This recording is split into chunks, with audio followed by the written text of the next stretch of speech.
Verkefni 15 í Excel, 15 sömprodukkt á blaðsíðu F28. Þetta er síða 4 og við ætlum að finna vegið meðaltal einkunna. Hér eru einingarnar eða framhaldsskóla einingarnar.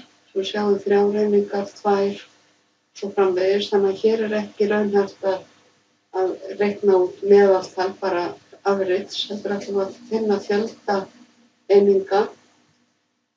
Þær eru 31 og síðan ætlum við að nota fallið sömprodukkt hérna til að